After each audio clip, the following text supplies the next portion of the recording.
Think for a second. Someone came and kidnapped you. What would the ransom be?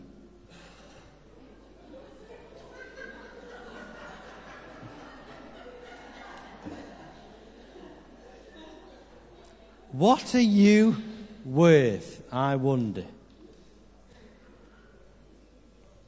I'm going to tell you quite literally what you are worth, okay? If you went down to Tesco and you could buy you on the shelf along with everything else, they're looking at you. I think we might need to go to Aldi for some of us, but never mind. If you went to a shop and we bought you, this is what you would cost, literally. These are the components if we were going to make one of you. Do you know in your body there is roughly enough fat to make, on average, 3 bars of soap? Some of us, I think we could manage a few more bars. But on average, for the average adult, we would cost 3 bars of soap. So, an average bar of soap costs what? I know, 3 for £1, depends where you get it from, absolutely. So, there's some fat, so we could buy some fat. Do you know there's enough iron in your body to make about 6 6-inch nails? That's incredible.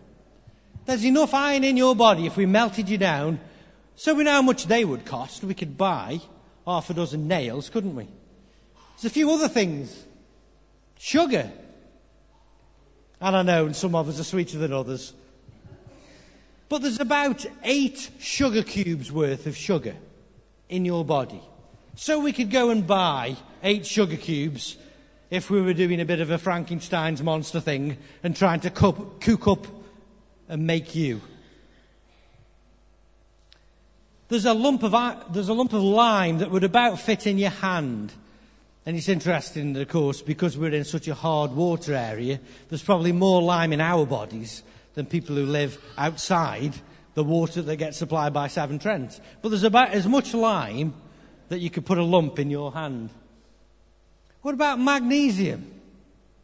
Did you know there's magnesium in your body? There's about as much magnesium that will make about 4 decent-sized Alka-Seltzers. That's why I've put a picture. Interesting that you don't fizz when you're in the bath, though, isn't it? So we could buy them from the shop. Potassium. Do you know there's enough potassium in your body to probably be able to make a little toy about the size of that little toy gun. Sulfur. There's enough sulfur in your body, again, to make a lump that would probably fit into the palm of your hand. I think there's only one more. Carbon. If we were to melt you down, we could make about 12 pencils. Isn't that interesting? 12 pencils worth of carbon out of your body. I assume once we'd roasted you.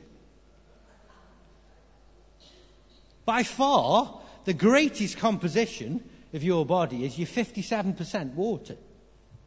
So most of you is water.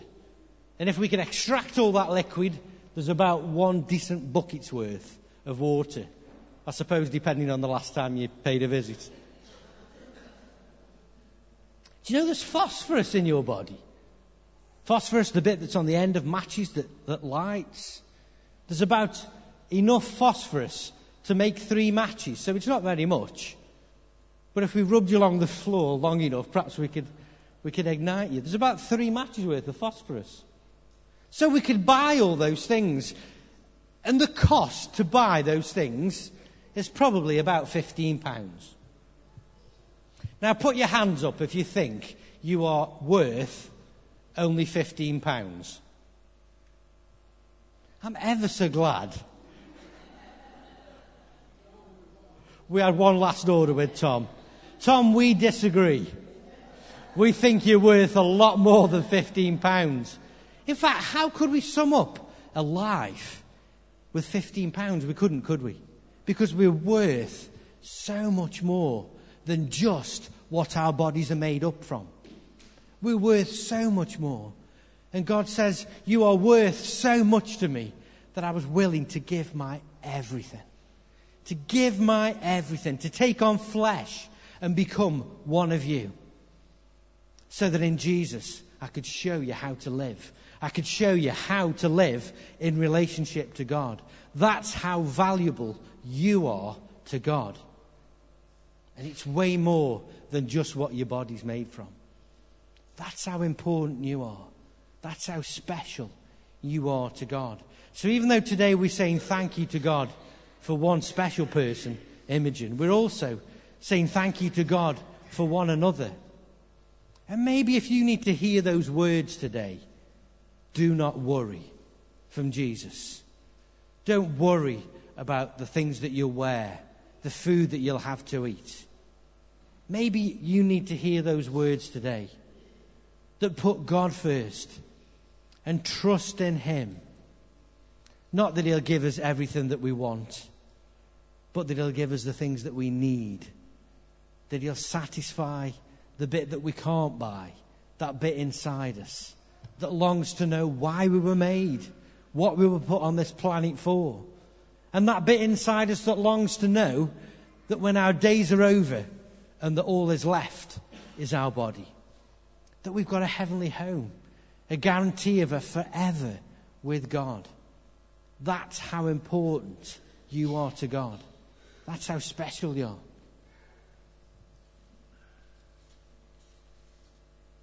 Do not be afraid. Your Father is pleased to give you the kingdom. So sell your possessions, give to the poor, provide purses for yourselves that will not wear out, a treasure in heaven that will never fail. For where your treasure is, that's where your heart will be also.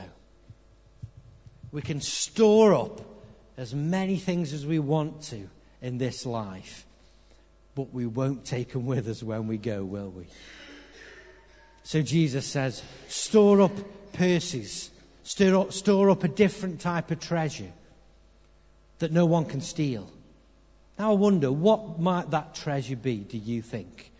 What is the treasure that God encourages us to store up that no one can steal, that will never rust, that moths can't eat away at? What is that treasure? Give me some suggestions. I can see Pauline mouthing something. Go on, Pauline. It's the love of God himself. Wow. Store up treasure. Store up love. Store up a knowledge of God's love for you that no one can steal. Anything else? What might that treasure be? Thanks, Hills. Faith and trust in God. Absolutely. Build up and store up your faith. It takes work. It takes a bit of effort. But store up and build up your own trust in God. Giving our heart to the Lord. Absolutely. Treasure that can't be stolen is actually giving our lives and our heart to God. Saying, God, will you lead me in my life? And he promises, of course, that he will never leave us when we do that. For all of our busyness, all of our stresses, all of our concerns about our family, our health, our wealth, our future, God says, will you bring all those things to me? Bring all those things to me and allow me to fill your heart with hope, with trust, with love, with faith. Things that you can never lose, they can never be stolen, and they can never be taken away.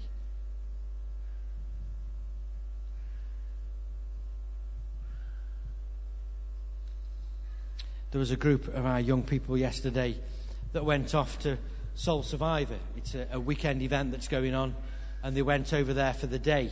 I wonder, just come here a minute. Let me just put her on the spot. Could you just give us some headlines of the kind of things that went on yesterday? We had an amazing day. We took 16 of us. There was a big field set up with all giant inflatables, and the kids just loved going on there. It was like It's a Knockout style thing. Worship was just absolutely amazing. 4,000 or 5,000 people just worshipping together. We've got young people going down for prayer and just hanging out together and just having a really good time. So it was brilliant. Thank you. And that continues today. 4,000-5,000 people worshipping God, and we are part of the same movement, God's church. We might have a few years on them because they are mostly teenagers and young people. But isn't it great that is going on even this weekend and even today, as we give thanks to somebody that's right at the beginning of their life. We've got loads of teenagers that are thanking God that he cares and he's involved in their lives. And then we've got the whole age spectrum of us in church as we do the same thing. We're going to sing a song, Give Thanks to the Lord, our God and King, for his love endures forever. Hang on a minute, I'm being waved at.